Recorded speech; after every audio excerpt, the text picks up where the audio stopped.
한국인이 사랑하는 천재 화가로 불리는 이중섭이 올해로 탄생 100주년을 맞았다.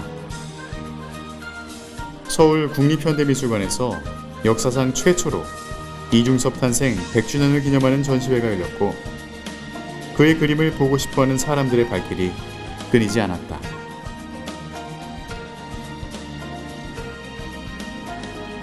서울에서 열린 전시회는 부산으로 무대를 옮겨 내년 초까지 전시를 이어갈 예정이다. 올 한 해 동안 이중섭을 추모하는 연극은 물론 영화와 방송, 오페레타까지 여전히 우리에게 뜨겁게 기억되고 있는 화가 이중섭. 가혹한 시대 속에서도 예술의 혼을 꺾지 않았던 그를 만나본다.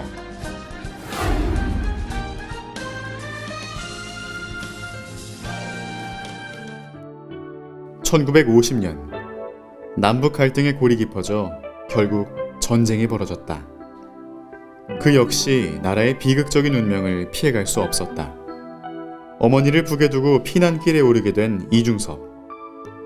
제주도로 피난 이후 부산, 대구, 통영, 진주와 서울 등을 떠돌며 가난 속에서도 창작에 매달렸는데, 남북 휴전협정을 맺던 해 통영에 머물며 많은 대작을 남겼다. 유년 시절부터 그토록 열중하던 소재, 소를 주제로 한 대표작도 탄생했다.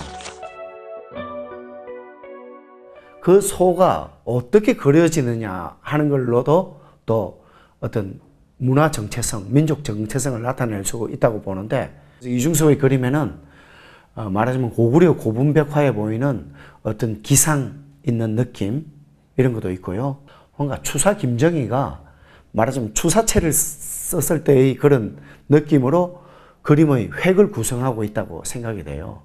힘차고 강건하고 뭔가 금속, 돌이나 금속 같은 느낌이 강한 그런 우리나라 화강암을 닮은 그런 느낌, 칼칼한 느낌을 주는 선이 분명하거든요. 그래서 이중섭만큼 그렇게 다양하고 다채롭고 깊이 있는 어떤 전통을 개성하는 태도를 보여준 사람은 비할 바 있는 사람은 없다고 생각이 돼요. 하지만 피난길에 오르며 가난 때문에 아내와 아들과도 떨어져야 했던 이중섭. 그가 아들에게 보낸 엽서 그림은 훗날 그의 작품 길 떠나는 가족으로 구현되는데, 헤어짐이 없는, 분단의 눈물과 슬픔이 없는 나라를 꿈꾼 이중섭의 소망은 아니었을까. 남북 분단이 현실화되자 상심한 마음을 그림에 담기도 했다. 이 그림의 경우에 정언을 해주신 분이 원래 제목이 생각이 안 난다는데, 어쨌든 남북 분단을 가리키는 그런 제목이었다고 그래요. 봉황이라고 했을 때 봉은 숫새를 가리킵니다.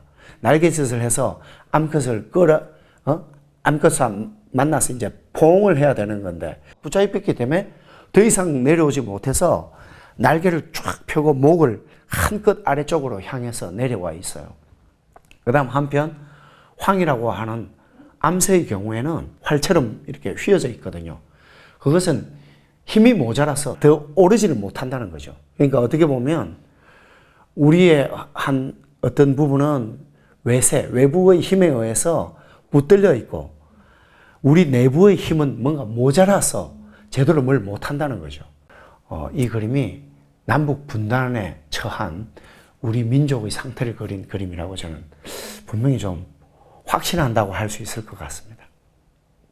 이중섭의 마음은 1955년에 그린 작품 돌아오지 않는 강에서 더욱 극명하게 드러난다. 이 작품은 모두 5점이 그려져 있는데요. 최종적으로 그려졌다고 싶은 거에는 이 고개를 이쪽으로인지 이쪽으로 이렇게 숙이고 있어요. 근데 말하자면 어린아이라고 했을 때는 분명히 자기 엄마를 기다리는 거겠죠. 뭔가 북에 두고 온 어머니를 생각하는 거 아닐까 하는 마음을 가질 수밖에 없게 돼 있죠. 헤어진 아내와 아들, 그리고 북에 두고 온 어머니를 평생 그리워하며 살아야 했던 이중섭.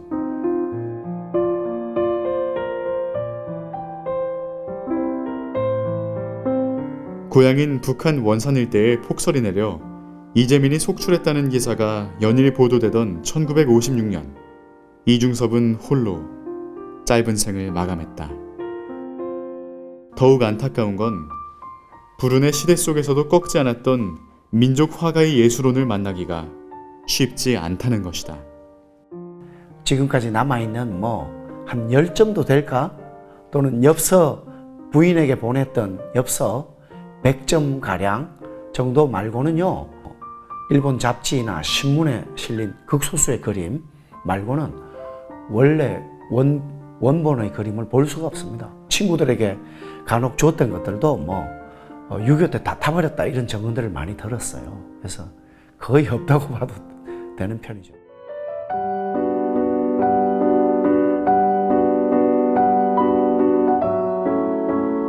뛰어난 예술가도 역사의 흐름 안에서 자유롭지 못했다. 그의 삶을 통해 우리는 꿈을 꾸어야 한다. 민족의 아픈 역사가 반복되지 않는 꿈을.